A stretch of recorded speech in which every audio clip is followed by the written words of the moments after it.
Pretty good article I came across here the last couple of days when I was doing some research on mortgage debt and retirement planning for a video I was doing on reverse mortgages.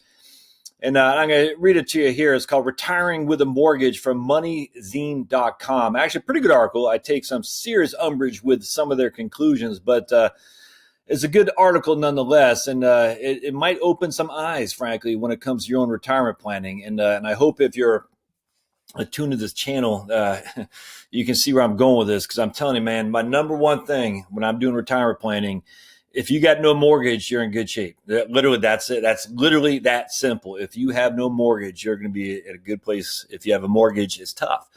That doesn't mean if you do have a mortgage, you should jump off the Empire State Building. But man, if you do what you got to do to get out from underneath that, because when I share with you this article, it might help you, persuade you to go that route. So let's dive right into this, my friends. Welcome to the Heritage Wealth Planning YouTube channel.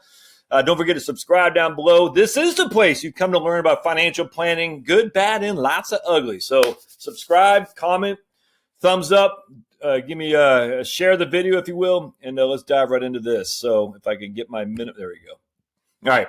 So this is dated 1st of November 2018, so not that long ago.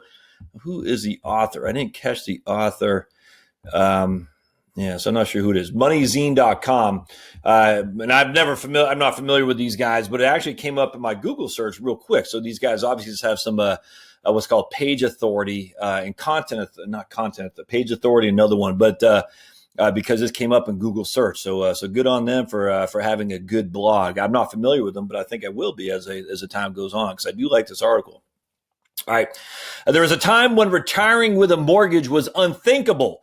Making that last payment was something to celebrate, and the achievement was shared with friends. There is even a name for those celebrations. They were called mortgage burning parties. In this article, we're going to discuss pros and cons of retiring with a mortgage. There is no pro. We'll begin by citing some government-sponsored research that provides several interesting statistics on the number of retirement-age individuals who are still paying off the loans on their homes. And next, we'll talk about various factors to consider when deciding if paying off a mortgage is a good idea. And finally, we'll expand that into a retirement planning scenario. So every year, the Federal Reserve Board publishes a Survey of Consumer Finances, the SCF. This is based on responses of 4,500 families that are representative of the economic conditions existing in the U.S. The survey includes demographic characteristics as well as pension and income information. The data we're using in this article was published in September 2017 and is a summary of the data gathered from the years 1989 to 2016. So a pretty big constituency here in terms of the survey. Let's put that with the Survey of Consumer Finances. Lots of good surveys out there, without question. Real world surveys. Don't just use projections. Use real world data. I'm telling you, man, all these people, you should buy my, no. Show me the stats, like that Tom Cruise guy. Show me the money. I don't even know who that guy was. Tom Cruise, and who was the other guy? I forgot. I can't remember what that movie was called. I don't even think I ever watched it. Just remember the Phoenix Cardinals. Show me the stats before you tell me why I should use your projections there, Mr. Financial Planner. All right, the data we talk about, that the table below tells us the percentage of families that still have a mortgage or home equity loan. He used loans. I wonder if that's synonymous with lines. My presumption probably is. Loans and lines, just a second mortgage, essentially. Sorted by the age of the head of household. So here in 1989, if we'll just say 65 to 74, 20.6% of the people 65 through 74 head of households had a mortgage or equity loan. Now it's 35.2, which is down from 38.9 just 3 years ago, 2013, or I should say 5 years ago. The percentage of people, that's a fit. When I do my trusted calculator, right, so that's still a pretty significant. I mean, you're talking 15 divided by 20. That's a 75% increase, my friends, the number of people who have a mortgage when they're 65 to 74. And that's nuts. 75 years old. You had 5.8. We'll just round it up to 6. You got 23.2 minus 6. 7, that's, man, divided by 5. That's a 300% increase, 296% increase of people age 75 or older who have a mortgage. So right now in 2016, 23.2% of the households of the 4,500 they surveyed had a mortgage. Now, that's interesting. I wonder if this is carrying over. So we got less people 65 to 74 and more people 75. So I'm wondering if some of these people in 65 to 74 cohorts in 2013 are now these same people in 2016. Either way, that huge increases the number of people who have mortgages. And yet look at 2016 to 2000 in 1989 for ages 45 to 54. Less people have a mortgage in 2016 than they did in 1989. But then, yeah, look at that, less across the board. I wonder what you could attribute that to. That's interesting. Maybe tighter underwriting? I don't know. And 35 to 44, yeah, less than half of people in 2016 had a mortgage or the age of 35 to 44. That's got to be pretty good. That's interesting. I don't know what to attribute that to. I will see if they say anything about that. All right. To simplify this analysis, we'll consider families where the head of household was age 65 or older as retired with a mortgage. The observations we can make based on this research includes, we already talked about back in just over a quarter, back in 2006. Okay, we were talking about, we are a 200% increase in mortgages for family where the head of households was 75% or above. Actually, it's 300% to be 75 years older or above is actually 300%.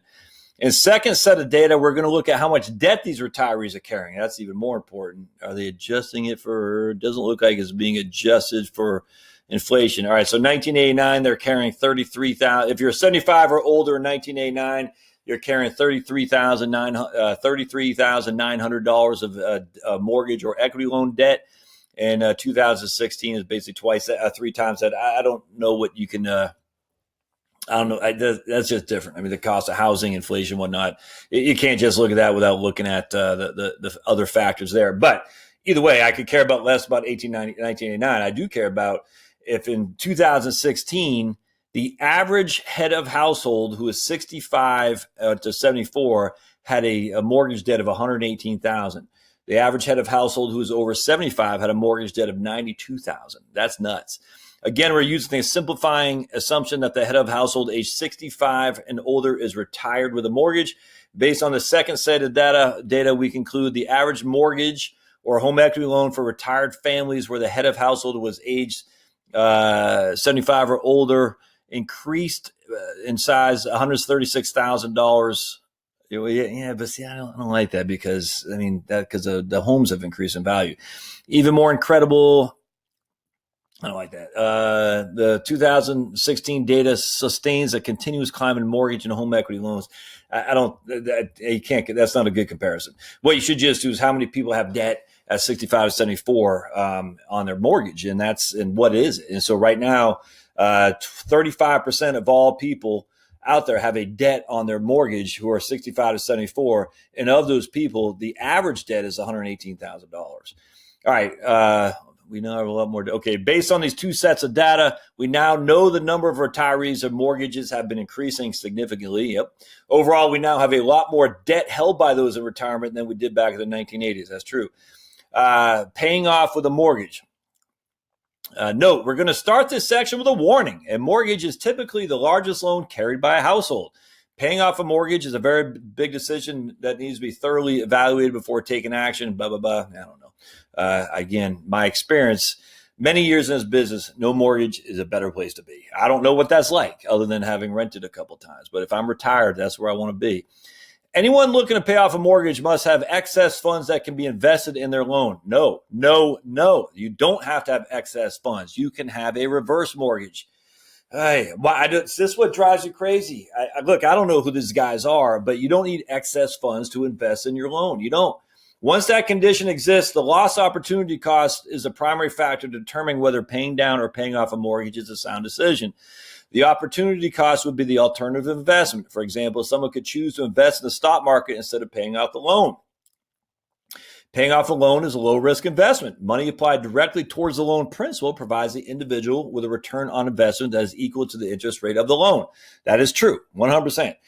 Since this is true, we can make two generalizations. When the interest rate on the mortgage is higher than the alternative, i.e. risk-free investment such as a certificate of deposit, it's better to pay down the mortgage than invest in the CD. I agree.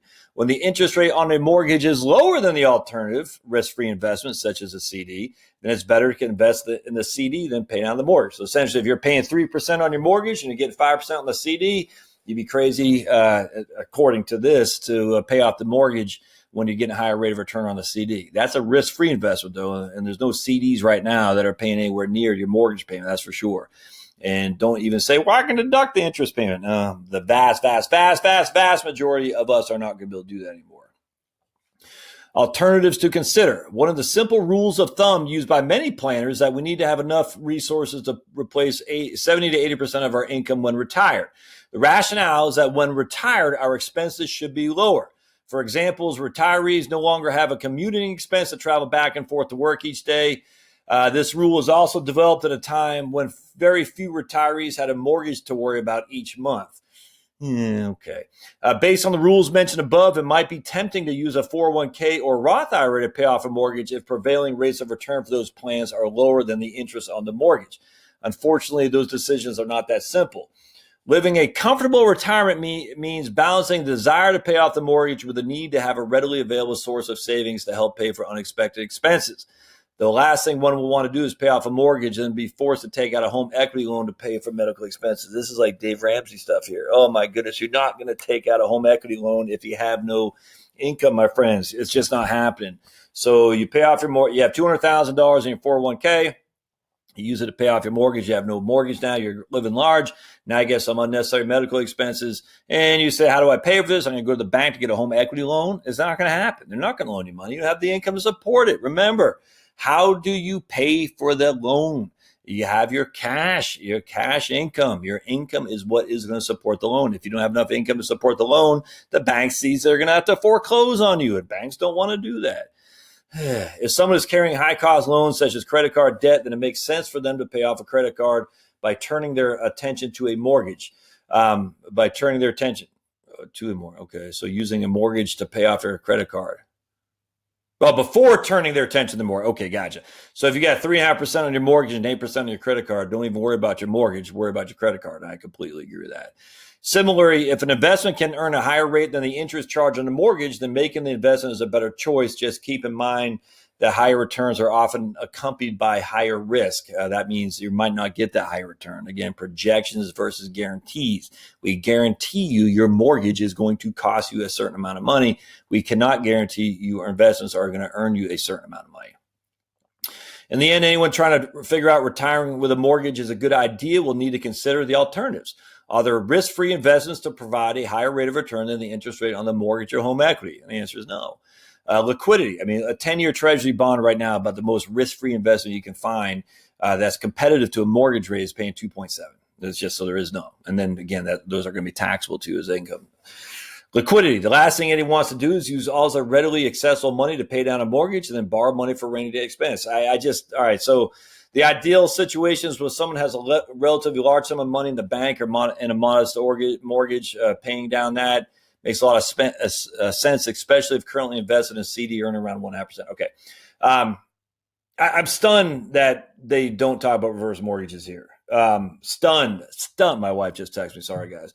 I don't get why the financial community is so hesitant to look at reverse mortgages. If you got a $200,000 home, and I don't know the numbers, you have to look at Wade Fowler's site at retirementresearcher.com, and you owe $100,000 on your mortgage. Why not take some of the equity that you have, do a reverse mortgage and pay that sucker off and leave your investments there? It's the best of both worlds. Now you're essentially saying I have no debt other than my reverse mortgage. Yeah, it is a debt for sure, but now I have my market, so I don't have the opportunity cost. So now I don't have the cash flow going out, and I have the opportunity cost of allowing the market to continue to work its magic if it were to do that. I don't understand why that's such an issue. Yeah, reverse mortgage is going to cost you probably $10,000. I get that. And it will be used against you when you die and you want to leave your home to heirs. I get that too. But all I care about is you right now. And your heirs are still going to inherit what you left them in your Roth or your 401k or 403b or TSB. It's more than just binary decision here. I don't get why the financial planning industry as a whole can't get this right. It's just it's a huge mistake to me, huge. So you're using your equity to pay down your pay off your home, and you have no payment due, freeing up that equity, that cash that you had over here, that way you don't have to tap into it to pay off the mortgage. And on top of that, freeing up the cash flow that was going out on the income statement because you no longer have a debt. Anyway, so a decent article. I just took huge umbrage with it and not being able to see the benefit of a reverse mortgage. All right. Well, as always, hope you find this helpful. If you like what you see, subscribe, comments, thumbs up, the whole thing. Share on Facebook. Share on any of the other YouTube. Share with your friends and neighbors as well. And we'll see you guys next time. Thanks now.